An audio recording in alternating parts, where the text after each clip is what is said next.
everybody, thanks for tuning in. Today's review is going to be my first impressions of the Brooks Hyperion Max. Brooks has two other Hyperion shoes in that series.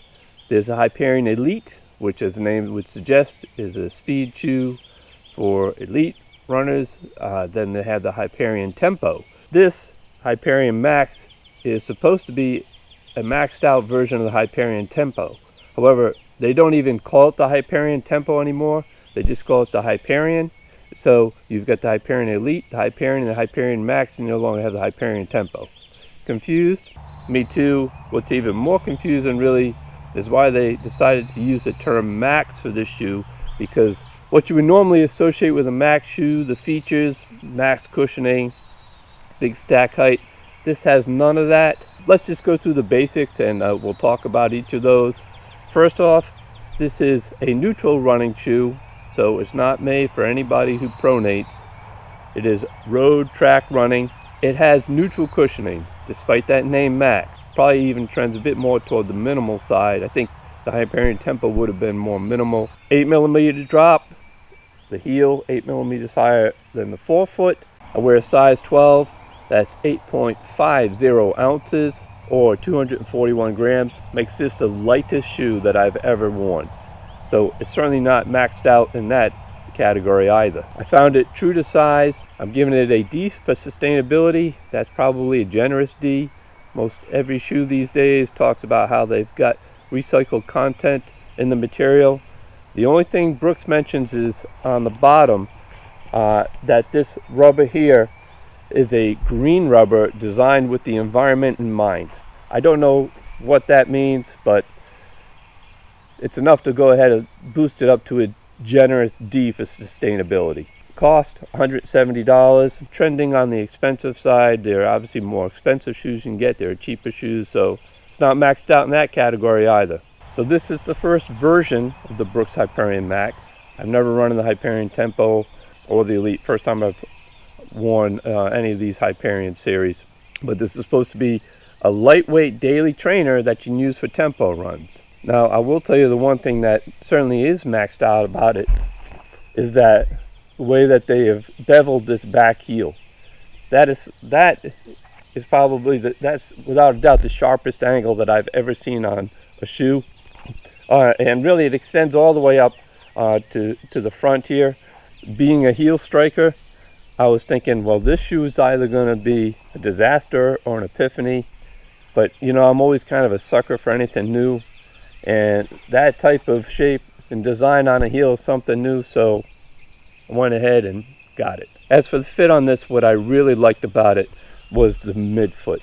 Of all the shoes I've had, this one was tightest and most snug for me on the midfoot, which for me is great because I've got very narrow feet. If you don't, you have a wider foot, you may find that this thing is going to be a little bit too tight around the midfoot. However, I'd say the toe box is kind of standard width. I found it just fine. I'm also a big fan of the heel and the design.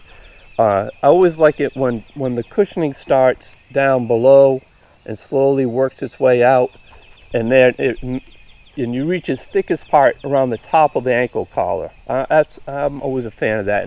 And they extend that same design all the way through the back of the heel.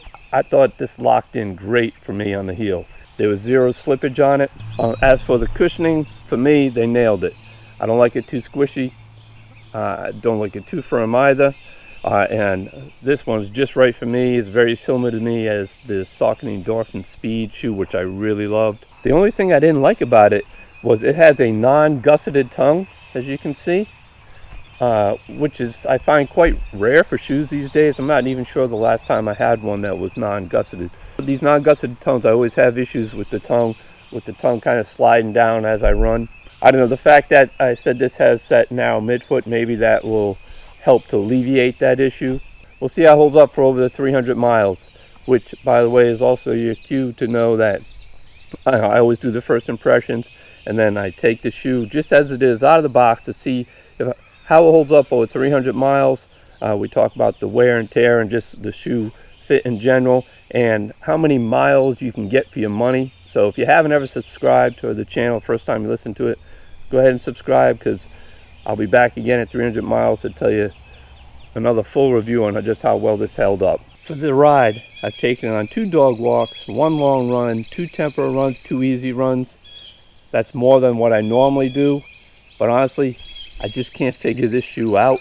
It's a head scratcher for me. But one thing I can unequivocally state is that this shoe is a rocker. You know, I have they fall in 2 categories for me: the snappers and the rockers. The snappers, as you go down, they usually load up and snap you forward. Other ones I just meant to rock. I can't even get this one to snap. This is the ultimate rocker. Matter of fact, Brooks even touts this as having rapid roll technology. So since I generally prefer the snapper, I think this type of technology is new to me. It's going to take some getting used to. As far as my early impressions, I really only got a few takeaways at this point. One, I don't like it doing for the dog walk, just that slower pace. This shaved heel, I sometimes almost feel like I'm tilting back a little bit, but I notice that heel when I'm walking. When I'm running, I don't notice it at all. It feels like most all the rest of the shoes. The other thing, on my tempo run, so while I didn't feel like I was moving really well with this one, my run times were really pretty good, better than I felt. Normally, you know, you have a good sense of how you move. This one, I was moving faster than I thought. Didn't necessarily like the feel of this shoe when I was doing it, but I like the results. And the third thing, and this is, I don't know, this is going to take a lot more testing. That's why I do these 300-mile reviews as well. But I struggle doing downhill running.